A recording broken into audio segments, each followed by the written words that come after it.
If you feel like you've lost control over your life and always fall short on your goals, then today the 2 proven methods I'm going to share with you will help you to turn your life around starting today. As a professional project manager, I get paid to plan multi-million-dollar projects, and one day I ask myself, why don't I use the methods I know and I use day by day in my professional life to turn around my private life as well and to manage it perfectly?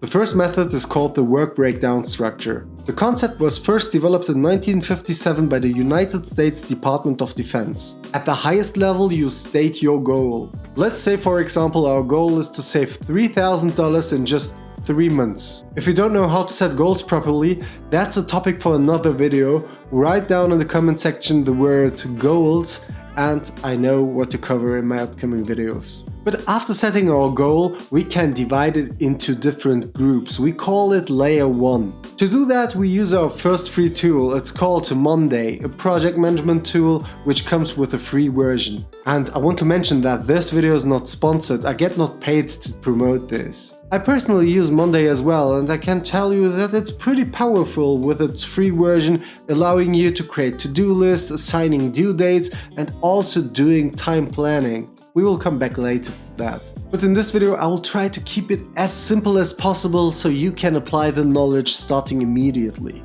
So coming back to define our layer 1, ask yourself, what types of activities are needed to achieve your goal? Remember again, our goal was to save $3,000 in just 3 months. If you have identified the activities that needed to be done in order to achieve our goal, then you have to click on Add New Task Group. So what do we need to do to save 3K in 3 months to achieve our goal, right? First, we need a job. So with a job, we will be able to save something at least. Second, we need a savings account to store our money, right? The third is our spendings. We need to review it. We need to maybe cut it down. The fourth group of tasks could be the transfer, right? Where we transfer the money to our savings account. Now that we have added different groups that need to be done to achieve our goal, let's take a step back and look at the overall picture. We have now 4 groups that require each more detail, right? Because in a work breakdown structure, everything needs to be described as clear as possible. The desired state of a work breakdown structure is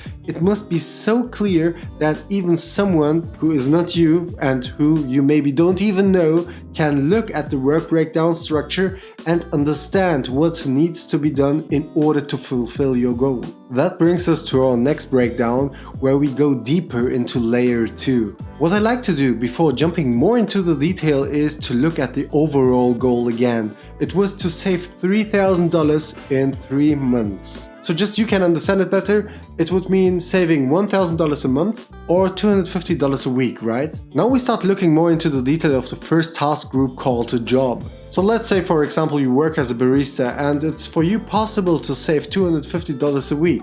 That's good, because with one job only you can achieve your goal, right? Just add a task and name it work as a barista. But for example, if working as a barista is not enough to save at least $250 a week, you can start a new task maybe in that same group and name it find a side hustle. I think you get the idea that in every group we write down tasks that are necessary to fulfill each group. That brings us to the next group, the savings account. So a first logical question would be, do you have a savings account in place? If not, for example, you can create a task and name it compare the best savings account options. By the way, I linked down below a cool website from Forbes where you can compare the best savings account options and choose the right one for you. After the comparison, open up another task and name it create an account. This brings us to the next group, and these were your spendings. Here you have to break down on how much you spent a month. According to an article, the average American consumer spends around $6,500 a month, and nearly half of it is only for housing and transportation.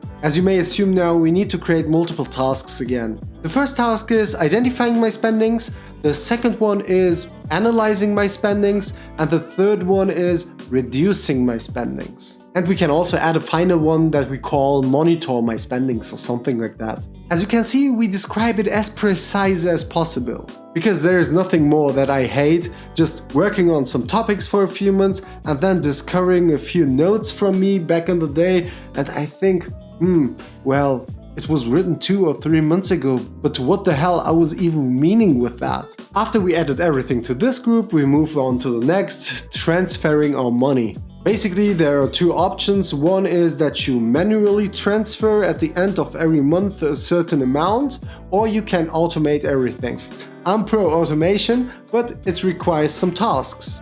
Let's just add one task and name it Setup Automation. If we now take a look at the total picture again, by now we have the layer 0, which is the goal, and right under the goal we have layer 1, which is the groups, and right below the groups we have for each group different tasks. And to be honest, there are dozens of functionalities to be discovered on management tools like Monday or Trello or anything out there. But this structure that I explained is more than enough.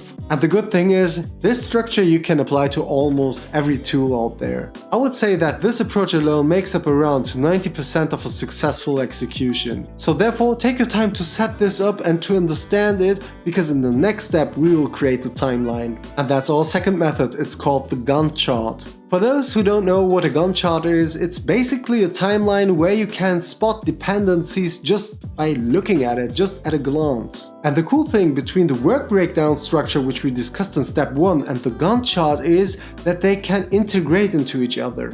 On Monday, you just click on Gantt chart and you can see how your work breakdown structure transforms into a timeline. But for me, it's important on this channel that you understand the theory behind it as well. Because if you find yourself one day with just the pen and the paper, you're still good to go. As you've understood in this video so far, in the work breakdown structure, we have different layers. The layer 0 was our goal, layer 1 was the groups, layer 2 the tasks, right? In this step of the Gantt chart, we treat the group as a milestone which has a lot of tasks in it. You can see in the Gantt overview in Monday that it transformed our groups and tasks into a timeline. So it just took our task and with the predetermined dates into a time plan, right? Now you can also adjust the timeline in this overview as well. Click just on a task and edit the necessary fields. And you will see that the chart gets adjusted automatically. It's important to check on every task day by day. So you have to check, is the due date still reachable,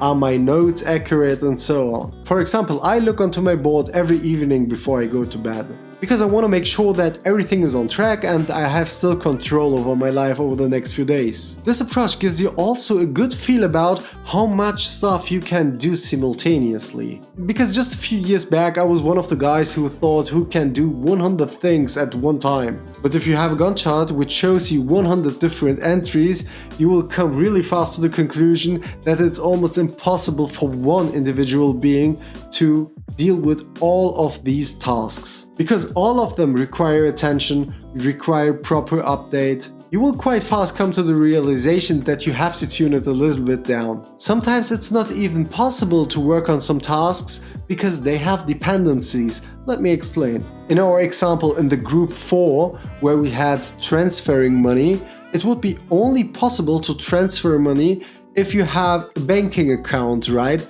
So in the group 2, when you remember, we had stated that we needed to compare different banking account options, savings account options better said, and then open a savings account. This example alone shows that a plan always has dependencies. Oftentimes we as individuals, we see only the final goal and then we go full ahead towards that goal and then wonder why it takes so much time to achieve it. But if you take your time beforehand and if you just don't start sprinting down the line and just take a few minutes, few hours to plan everything, to set up everything, not to over-engineer your goals, but just to have a plan in which direction you need to move and just in order to understand which activities you need to do in order to achieve the final state to your goal, it's important to really take your time and to think about activities that are involved. That's why I said I check daily on my task and take notes on Monday directly. If you do this for some time, you will recognize how you make great improvements in your life, like controlling goals, achieving goals, and just being overall more happy, because you don't fall short on your goals anymore. With these methods, you give procrastination almost no room. My honest take on these two methods is you don't need to over-engineer every goal like this, But when it comes to managing your life in order to have a structured approach, then these two methods are the simplest ways to get a hand and get a feel on. And just after doing it for some times, you will be basically able to do this work breakdown structure and the Gantt chart even in your head. You will also establish a habit where you can understand how to schedule your time and how to really find spots to work or how to find spots where you can focus. And overall, you will establish more routines, more processes in your life that will help you if you want to start a new business, let's say. Because with these types of management tools like Monday, Trello or whatever, you can assign tasks to employees, to co-founders and monitor their progress, just to have control over everything you do. Tell me your take on it in the comment section down below. Did you find this video helpful? Leave a like and a comment down below. I will be happy to read through everything and answer your questions. So, thanks for watching and see you in the next one.